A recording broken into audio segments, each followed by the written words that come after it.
Clément Beaune, le ministre des Transports, s'exprime à la suite de cet accident dans les Yvelines. Violente entre un bus de substitution et un véhicule individuel. J'ai évidemment tenu à venir très rapidement sur place pour d'abord dire l'effroi que nous ressentons tous. C'est un immense choc et j'ai voulu évidemment avoir une pensée immédiate pour les victimes, pour les blessés, pour leurs familles ou leurs proches. Je veux remercier aussi bien sûr tous les services qui se sont mobilisés extrêmement rapidement, nos services publics, les forces de sécurité, les forces de secours. C'est plus de 90 pompiers qui ont été mobilisés, 7 équipes médicales, 2 hélicoptères et sous l'autorité du préfet, du sous-préfet, tout le monde a réagi extrêmement vite. Je remercie aussi monsieur le maire de Mézières d'avoir ouvert une salle qui a permis de prendre en charge les personnes qui étaient sous le choc mais qui n'avaient pas de blessures et qui sont ici même avec une cellule psychologique d'assistance. Tous nos services publics ont été extrêmement réactifs, ainsi que les équipes de la SNCF, de Keolis. Évidemment, on ressent tous cette très grande douleur. Il y a 2 personnes décédées, 5 personnes qui sont en urgence absolue et qui ont été prises en charge immédiatement dans les hôpitaux parisiens. Plus d'une trentaine de blessés et donc une quinzaine de personnes qui n'ont pas de blessures mais qui sont suivies psychologiquement et qui ont été très bien, je dois dire, prises en charge. L'enquête a été ouverte, la procureure communiquera dans les prochaines heures, donc il ne m'appartient pas d'en donner évidemment les détails qui sont toujours fragiles et provisoires à ce stade. Mais puisque nous sommes aussi dans un moment de grand chassé-croisé avec des millions d'automobilistes sur les routes ce week-end, je veux rappeler les consignes impératives de prudence, de limitation de la vitesse, de respect des règles, de non-prise d'alcool, de non-prise de stupéfiants. Nous serons intraitables dans les contrôles et dans les sanctions. Mais évidemment, la responsabilité de chacun, c'est de respecter les règles en amont et de ne pas prendre aucun comportement dangereux.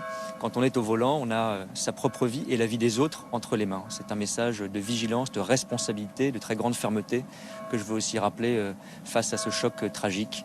Nous avons aujourd'hui à cette heure une mobilisation exceptionnelle pour prendre en charge ceux qui en ont besoin, pour accompagner tous ceux qui sont sous le choc et évidemment nos services publics resteront mobilisés tous dans les prochaines heures. Comment vont les victimes que vous venez de rencontrer ? Écoutez, les victimes sont évidemment sous le choc. Beaucoup ont réagi avec beaucoup de calme. Et je veux aussi leur rendre hommage parce qu'on a beaucoup d'individus qui ont aidé les autres. Et dans ces moments les plus douloureux ou les plus tragiques, on a aussi des gestes formidables de solidarité. Les adjoints de monsieur le maire qui sont revenus immédiatement pour aider, nos pompiers, nos forces de sécurité, nos forces de secours, les services de la préfecture. Et puis évidemment, il faut un suivi psychologique. La cellule a été activée tout de suite avec 4 médecins qui sont présents et qui sont surtout à disposition des victimes dans les prochaines heures, dans les prochains jours, parce qu'on sait que souvent le choc dure ou revient.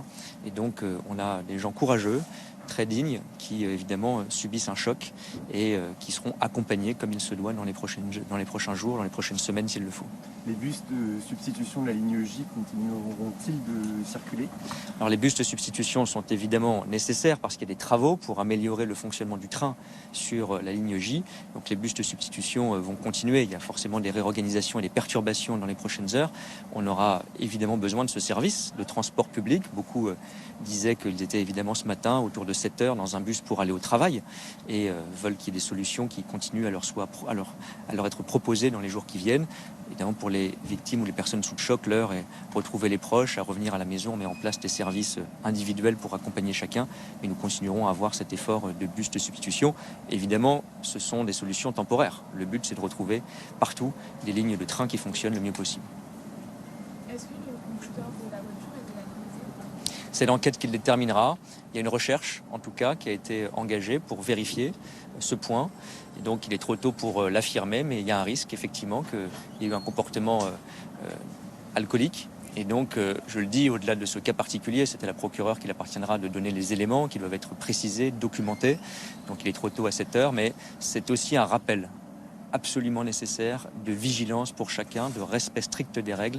Encore une fois, quand on est au volant, on a une responsabilité et on voit bien que cela peut conduire à des drames.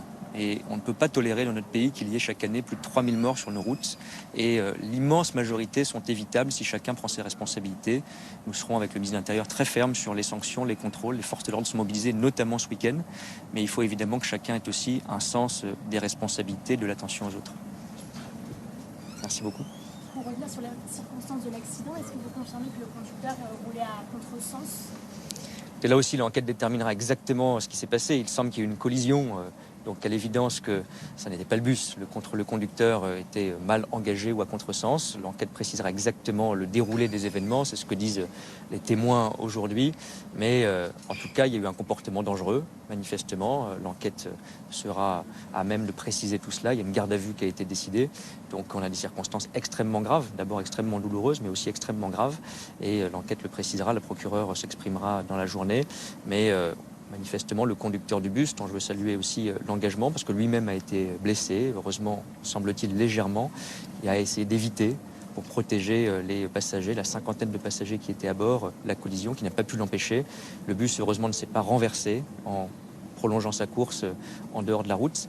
Et c'est ça aussi qui a permis, par ses bons réflexes et par l'engagement du conducteur, d'éviter un drame plus grand encore, ainsi qu'ensuite le comportement calme et responsable pour la plupart des passagers qui ont aidé les autres et qui ont pu limiter là aussi les dégâts dans cette collision heureusement exceptionnelle mais évidemment tragique. Le conducteur est actuellement aussi hospitalisé. Oui, le conducteur est blessé, il est hospitalisé, donc il a aussi malheureusement été touché par le comportement dangereux qu'il a essayé d'éviter au mieux. Et vous avez des nouvelles des 5 personnes, 5 victimes? Non, on le précisera, ce sont des blessés graves, en urgence absolue. La prise en charge a été extrêmement rapide. Les hélicoptères ont été mobilisés. 3 hôpitaux parisiens accueillent ces blessés aujourd'hui. Et donc, on le précisera dans les prochaines heures. Il y a déjà malheureusement 2 personnes décédées. Donc, c'est un bilan extrêmement grave, extrêmement lourd et un sentiment de grande douleur et de grand choc. Et je le redis, ça doit appeler encore plus de mobilisation de responsabilité. Merci beaucoup. Est-ce que la voiture roulait à contresens? Écoutez, c'est l'enquête qui l'établira. Il semble qu'il y ait eu une collision entre un bus qui, lui, était engagé évidemment dans le bon sens et un conducteur qui, semble-t-il, était à contresens. Mais l'enquête le précisera et la procureure donnera tous les détails dans la journée sans doute. Merci. Les 2 personnes qui sont décédées, on connaît leur âge? Pas encore, on précisera là aussi les choses. Pour l'instant, la priorité était évidemment de traiter les blessés, de prendre contact avec les familles.